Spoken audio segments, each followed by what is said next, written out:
ഞാനിനി അടിമപ്പെട്ട് പോയതാണോ എന്ന് എനിക്ക് അറിഞ്ഞൂടാ. എനിക്ക് ഭയങ്കര ബുദ്ധിമുട്ടാണ്, ഇതില്ലാണ്ട് എനിക്ക് പറ്റില്ല. അപ്പോൾ അതായത് പുള്ളി ഓൾറെഡി മാരീഡ് ആയിരുന്നു, ഇവർക്ക് 3 കുട്ടികളുണ്ടായിരുന്നു. ആദ്യം ഒരു പെൺകുട്ടിയായിരുന്നു, അതിന് എന്തോ മെന്റലി കുറച്ച് പ്രശ്നങ്ങളുള്ള. നിങ്ങൾ എന്റെ അവസ്ഥയൊന്ന് ഓർത്തു നോക്കി. 8 വർഷത്തോളം ഞാൻ അറിയാതെ പോയ ഒരു രഹസ്യം. ദീപ്തിക്കും ദീപ്തിയുടെ ഹസ്ബൻഡിനും ജീവന് തന്നെ ആപത്താണ് സത്യം. അതുകൊണ്ട് തന്നെ ഈ ദീപ്തിയും ദീപ്തിയുടെ ഹസ്ബൻഡും വളരെയധികം സൂക്ഷിക്കണം. കാരണം ഇദ്ദേഹം ഒരു സൈക്കോ ആണെന്നാണ് എനിക്ക് മനസ്സിലാകുന്നത്. എല്ലാവർക്കും ജൊബീന ജുവൽ വണ്ടേഴ്സ് വ്ലോഗിലേക്ക് സ്വാഗതം. പ്രിയ സുഹൃത്തുക്കളെ, ഞാൻ ഇന്നലെ എൻ്റെ വീഡിയോയിൽ പറഞ്ഞിട്ടുണ്ടായിരുന്നു എൻ്റെ പല്ല് വേദനയാണ്, ഇന്നലെ ഞാൻ എടുക്കും എന്നൊക്കെ പറഞ്ഞിട്ടുണ്ടായിരുന്നു. അപ്പോൾ പല്ല് എടുത്ത് കേട്ടോ. അതുപോലെ തന്നെ 3 സ്റ്റിച്ചാണ് പല്ലിനിട്ടത്. ഇവിടുത്തെ പല്ലാണ് എടുത്തത്. അത് ഈ നേരെ റൂട്ട് പോകാനുള്ളതിന് അതിങ്ങനെ വളഞ്ഞ് ഇങ്ങനെയാണ് പോയത്. അതുകൊണ്ടാണ് സ്റ്റിച്ച് ഇടേണ്ടി വന്നത്. അപ്പോൾ എൻ്റെ സംസാരത്തിന് കുറച്ച് ബുദ്ധിമുട്ട് നിങ്ങൾക്ക് തോന്നാം കേട്ടോ. എല്ലാവർക്കും തന്നെ ദീപ്തി ടീച്ചറിനെ അറിയാമായിരിക്കും അല്ലേ? സത്യം പറഞ്ഞാൽ കഴിഞ്ഞ ദിവസം ദീപ്തിയുടെ വീഡിയോ കണ്ടപ്പോൾ ശരിക്കും വിഷമം തോന്നി. അവർ എന്തൊക്കെ കാര്യങ്ങളാണ് ജീവിതത്തിൽ ഫേസ് ചെയ്തതെന്ന് ഓർത്തിട്ട് അവരെ ജീവനോടെ കിട്ടിയത് തന്നെ വലിയ കാര്യമെന്നാണ് എനിക്ക് പേഴ്സണലി തോന്നിയത്. അത് മാത്രമല്ല, ദീപ്തിക്കും പുള്ളിക്കാരിയുടെ ഹസ്ബൻഡിനും ജീവന് തന്നെ ഭീഷണിയുണ്ട് എന്ന് നമ്മൾ മനസ്സിലാക്കണം. അത് ഞാൻ വെറുതെ പറയുന്നതല്ല, എന്തുകൊണ്ടാണെന്ന് ഞാൻ അങ്ങോട്ട് നിങ്ങൾക്ക് പറഞ്ഞു തരുന്നതായിരിക്കും. അപ്പം നമ്മൾ ഇന്ന് അതിനെക്കുറിച്ച് സംസാരിക്കുന്നുണ്ട്. അതുപോലെ തന്നെ ദീപ്തി ടീച്ചറിനെ എന്ത് കാരണത്താലാണ് സീഷർ, നിങ്ങൾക്കറിയാലോ, ഫിറ്റ്സ് അത് വന്നത്. ദീപ്തി ടീച്ചർ എന്തിനാണ് 16-17 ദിവസത്തോളം ഒരു ഹോസ്പിറ്റലിൽ അഡ്മിറ്റായി ഒരു ജയിലിൽ എന്ന പോലെ കിടന്നത്? എന്തിനാണ് ദീപ്തി ടീച്ചർ അവരുടെ എക്സ് ഹസ്ബൻഡിനെ കളഞ്ഞിട്ട് പോയത്? അത് മാത്രമല്ല, ഈ എക്സ് ഹസ്ബൻഡ് കാരണം ദീപ്തി ടീച്ചർ ഒരു വലിയ ആപത്തിൽ ചെന്നപ്പെട്ടായിരുന്നു. അതായത് ഒരു കാര്യത്തിനോട് ദീപ്തി ടീച്ചറിന് അഡിക്ഷൻ വന്നു. അതായത് നമ്മളെ ഡ്രഗ് അഡിക്ഷൻ എന്നൊക്കെ പറയില്ലേ, അതുപോലെ ഒരു സംഭവം വന്നു. അതെങ്ങനെയാണ് ടീച്ചറിന്റെ ജീവിതത്തിലോട്ട് വന്നത്? അത് കാരണം ടീച്ചറിന് എന്തൊക്കെയാണ് പ്രോബ്ലംസ് നേരിടേണ്ടി വന്നത്? അത് മാത്രമല്ല, ഇപ്പോൾ അവരുടെ ഹസ്ബൻഡുമായി അവരെ സന്തോഷിച്ച് ജീവിക്കുന്നത് കുറച്ച് ആൾക്കാർക്ക് പിടിക്കുന്നില്ല. അപ്പൊ അവർക്ക് വേണ്ടി ദീപ്തി ടീച്ചർ ഒരു മറുപടിയും തന്നിട്ടുണ്ട് കേട്ടോ. അപ്പൊ ഇതെല്ലാമാണ് നമ്മുടെ ഇന്നത്തെ വീഡിയോയിൽ നമ്മൾ ഡിസ്കസ് ചെയ്യാൻ പോകുന്നത്. അപ്പൊ നമുക്ക് വീഡിയോയിലോട്ട് കടക്കാം. അപ്പോൾ ഇതെല്ലാം അറിയണമെങ്കിൽ നമ്മൾ ദീപ്തി ടീച്ചറിന്റെ പാസ്റ്റിലോട്ട് പോകേണ്ടത് അത്യാവശ്യമാണ്. പുള്ളിക്കാരിയുടെ എക്സ് ഹസ്ബൻഡിനെ എങ്ങനെയാണ് പരിചയപ്പെട്ടത്? അവരൊരു ജോലിയുടെ കാര്യത്തിന് പോയപ്പോൾ അവിടുത്തെ ഇന്റർവ്യൂ എടുത്തത് ഈ എക്സ് ഹസ്ബൻഡാണ്. അതുവഴിയുള്ള പരിചയം, പിന്നെ പ്രണയത്തിലോട്ട് മാറി, അത് കഴിഞ്ഞ് അവർ വിവാഹം ചെയ്തു. ഈ പുള്ളിയായിട്ട് സ്നേഹത്തിലായിരുന്ന സമയത്ത്, അല്ലെങ്കിൽ ഇവർ തമ്മിൽ ഈ പരിചയം ഉണ്ടായിരുന്ന സമയത്ത് തന്നെ പുള്ളിയുടെ സ്വഭാവത്തിൽ കുറച്ച് മാറ്റങ്ങൾ എത്തി. അതായത് ദീപ്തിയുടെ ജീവിതത്തിൽ കുറെ റെസ്ട്രിക്ഷൻസ് പുള്ളി കൊണ്ടുവരുന്നുണ്ടായിരുന്നു. അത് മാത്രമല്ല, പുള്ളിക്കാരി എങ്ങനെ ഡ്രസ്സ് ചെയ്യണം, ആരടുത്ത് മിണ്ടണ്ട, ഇതെല്ലാം തന്നെ തീരുമാനിക്കുന്നത് ഈ ഒരു പുള്ളിയായിരുന്നു. അപ്പോൾ ദീപ്തി നന്നായിട്ട് സംസാരിക്കുന്ന ഒരു വ്യക്തിയാണ് അല്ലേ? അപ്പൊ ഇദ്ദേഹം കാരണം സംസാരം തന്നെ ദീപ്തിക്ക് നിർത്തേണ്ടി വന്നു. ഇനി ആദ്യമായി ദീപ്തി ടീച്ചറിനെ ഈ കാലമാടൻ, അതായത് ഈ എക്സ് എന്ന് പറയുന്ന ഈ കാലമാടൻ എന്തിനാണ് ഫിസിക്കലി അബ്യൂസ് ചെയ്ത് തുടങ്ങിയതെന്ന് നമുക്കൊന്ന് കേട്ടിട്ട് വരാം. ഞാൻ എന്തോ ഫുഡിന്റെ ഇറിറ്റേഷൻ വന്നിട്ട് ഞാൻ ഛർദ്ദിച്ചിട്ട് നേരെ തറയിലങ്ങ് തല കറങ്ങി വീണു. തല കറങ്ങി വീഴുമ്പോൾ ഞാനും അയാൾ മാത്രമേ ഉള്ളൂ. ഇയാൾ എന്ത് ചെയ്ത്, തല കറങ്ങി വീഴുക എന്നെ ഒരുപാട് അങ്ങ് തൊഴിച്ചു. കാല് വെച്ച് തൊഴിച്ച് ചവിട്ടി, തല കറങ്ങി വീണു, ഛർദ്ദിച്ചു. എന്നെ നല്ലപോലെ ഒരു ദിവസം ചവിട്ടി അങ്ങ് ശരിയാക്കി. ചവിട്ടി കിട്ടിക്കങ്ങ് ചേർത്ത് വയറ്റിലും മേത്തും ഒക്കെ കുറെ അങ്ങ് ചവിട്ടി. അപ്പൊ നിങ്ങൾക്ക് മനസ്സിലായല്ലോ. അതായത് ഇവര് ഏകദേശം 8-9 വർഷം ഒരുമിച്ച് ജീവിച്ച ആൾക്കാരാണ്. അപ്പോ ഈ ആദ്യ കാലത്ത് നടന്ന ഒരു സംഭവമാണ് പറയുന്നത് അല്ലെ? തലയിറങ്ങി ഒരാൾ വീണപ്പോ അദ്ദേഹം ടേക്ക് കെയർ ചെയ്യുന്നതിന് പകരം ദീപ്തി ടീച്ചറിനെ എടുത്തിട്ട് തൊഴിക്കാനാണ് തുടങ്ങിയത്. ഇനി ഈ തൊഴി സ്ഥിരമായി. അപ്പോൾ സ്ഥിരമായപ്പോൾ ദീപ്തി ടീച്ചറിന് ജോലിക്ക് പോകണം അല്ലെ? സ്കൂളിൽ പോവേണ്ടതാണ്, അത് മുടക്കാൻ പറ്റത്തില്ല. അപ്പോൾ അങ്ങനെ സ്കൂളിൽ പോകണമെങ്കിൽ നമുക്ക് ശരീരവും മനസ്സും ഒക്കെ സുഖം കാണണം. അപ്പൊ എന്നും എടുത്തിട്ട് ഈ ഇടിക്കുമ്പോൾ ശരീരം വേദന കാണും അല്ലേ? അപ്പോൾ അത് മാറ്റാൻ വേണ്ടി പുള്ളി മറ്റൊരു കാര്യം ചെയ്തു. അതെന്താണെന്ന് നമുക്കൊന്ന് കേട്ടിട്ട്. പിന്നെ വർക്ക് ചെയ്യണമല്ലോ, സ്കൂളിൽ പോകണമല്ലോ, ലീവ് എടുത്തിരിക്കാൻ പറ്റൂലല്ലോ. അപ്പൊ ആളെന്ത് ചെയ്തു, എനിക്ക് പെയിൻ കില്ലർ തന്നു, വേദന മാറാൻ വേണ്ടി. മാപ്പൊക്കെ പറഞ്ഞു, പെയിൻ കില്ലർ തന്നു. പിന്നീട് ഇത് എന്ത് പറ്റിയെന്ന് പറഞ്ഞാൽ ഇതൊരു സ്ഥിര സംഭവമായി.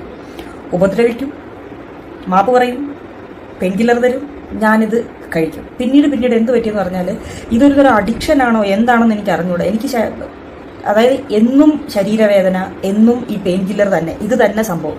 അങ്ങനെ ഇത് ഒരു 1-2 ദിവസമല്ല, വർഷങ്ങളോളമായിട്ട് ഇതിങ്ങനെ തുടരുകയാണ്.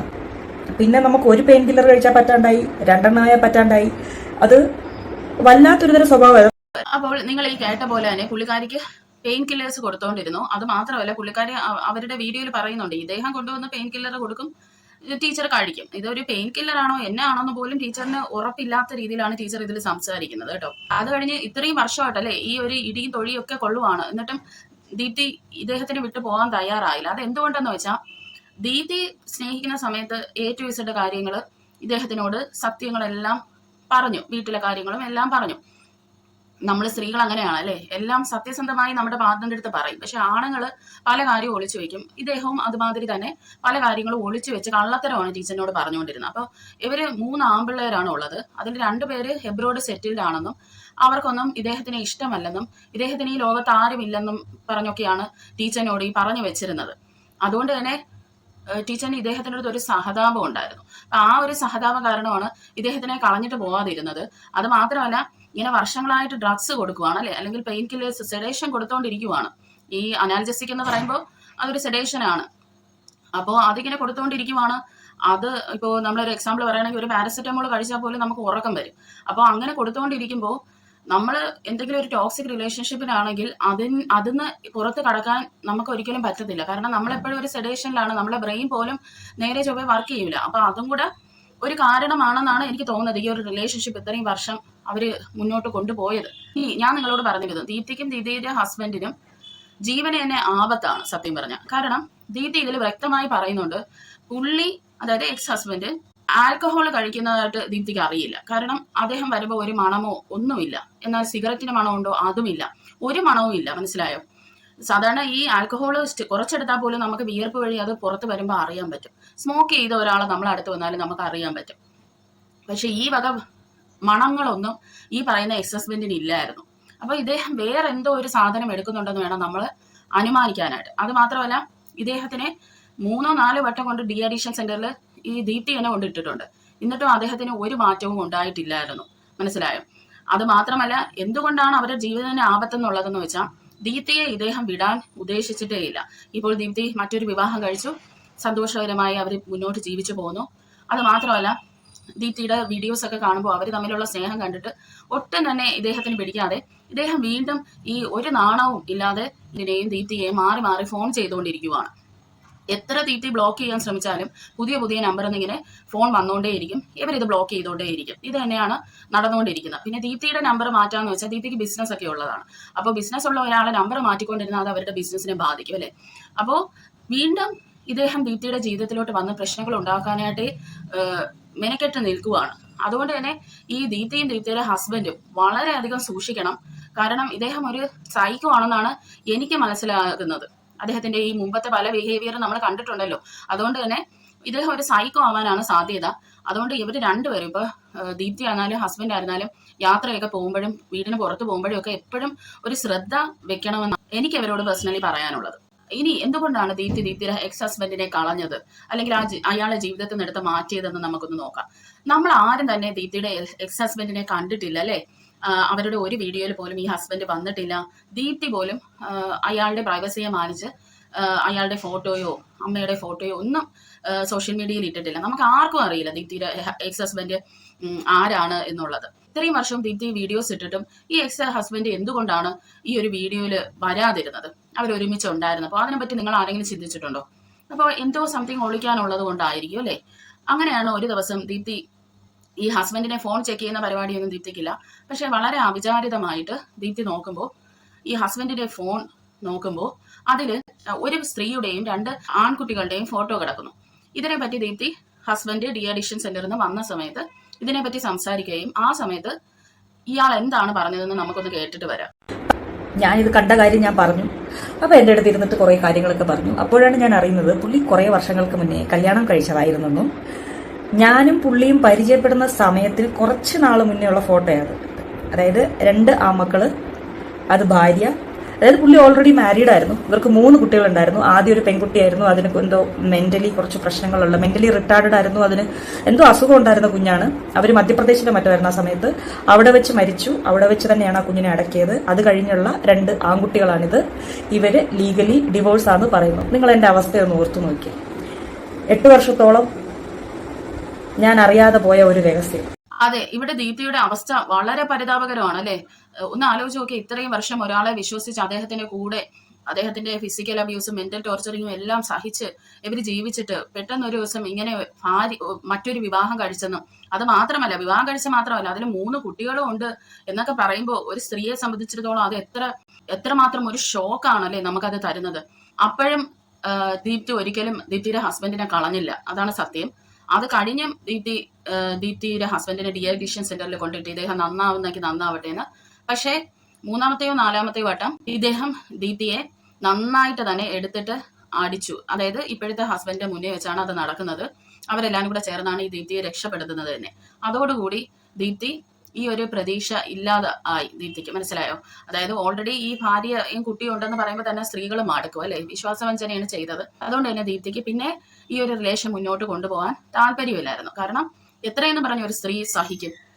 കുറെ പ്രാവശ്യം ശ്രമിച്ചു, ഡീഅഡിക്ഷൻ സെന്ററിൽ കൊണ്ടുപോയി, എന്നിട്ടും ഇദ്ദേഹം മാറത്തില്ല, വീണ്ടും ടോർച്ചർ ചെയ്യുക എന്ന് പറഞ്ഞാൽ ഒന്ന് ആലോചിച്ച് നോക്കിയാണ്. പിന്നെ എല്ലാ സ്ത്രീകളും പെട്ടുപോകുന്നത് ഇതിലാണ്. അതായത് നമ്മളെ എടുത്തിട്ട് അടിക്കും, മാനസികമായി ടോർച്ചർ ചെയ്യും. പക്ഷെ കുറച്ച് കഴിയുമ്പോൾ ഇങ്ങനെയുള്ള ടോക്സിക് പേഴ്സൺസ് എന്താണ് ചെയ്യുന്നതെന്ന് വെച്ചാൽ വന്ന് മാപ്പ് പറയും. അപ്പം നമ്മളെ വിചാരിക്കും, സ്ത്രീകൾ വിചാരിക്കും ഇന്ന് ശരിയാവും നാളെ ശരിയാവും എന്ന് പറഞ്ഞ് ഈ റിലേഷൻഷിപ്പ് മുന്നോട്ട് പോകും അല്ലെ. ആദ്യത്തെ ഒരു 2-3 വർഷം ആകുമ്പോഴേ ഇത് തിരിച്ചറിഞ്ഞിട്ട് ആ റിലേഷൻഷിപ്പിൽ നിന്ന് നമ്മൾ മാറണം, അതാണ് വേണ്ടത്. അല്ലെങ്കിൽ ദീപ്തിയെ പോലെ ഇങ്ങനെ സ്വന്തം ആരോഗ്യം വരെ പോകുന്ന രീതിയിലോട്ട് അത് മാറും. അങ്ങനെ അതോടുകൂടി ഇവര് തമ്മിൽ പിരിഞ്ഞു. പക്ഷെ പിരിഞ്ഞെങ്കിലും പിന്നെ സംഭവിച്ചത് നമുക്ക് ദീപ്തി പറയുന്നതൊന്ന് കേൾക്കാം. അതുകൊണ്ട് 2023 ഞങ്ങൾ പിരിഞ്ഞതിന് ശേഷമുള്ള ഈ 2 വർഷം അയാൾ പോയി, അയാളുടെ ഓർമ്മകൾ പോയി, പക്ഷെ എന്റെ ശരീരത്തെ വേദനയും പോയിട്ടില്ല. എനിക്ക് ഈ പെയിൻ കില്ലർ കഴിക്കുന്ന ഈ ഒരു ബുദ്ധിമുട്ട് മാറിയിട്ട് ഞാൻ അന്ന് തൊട്ട് 2 വർഷം വരെ എനിക്ക് ശരീരവേദന, എനിക്ക് സത്യം എന്റെ ശരീരം മനസ്സിലാക്കുന്നില്ല. ഞാൻ ശരീരവേദന ഉള്ളത് കൊണ്ടാണോ ഈ മരുന്ന് കഴിക്കുന്നത്, അതോ ഞാനിതിന് ഇനി അടിമപ്പെട്ടു പോയതാണോ എന്ന് എനിക്ക് അറിഞ്ഞുകൂടാ.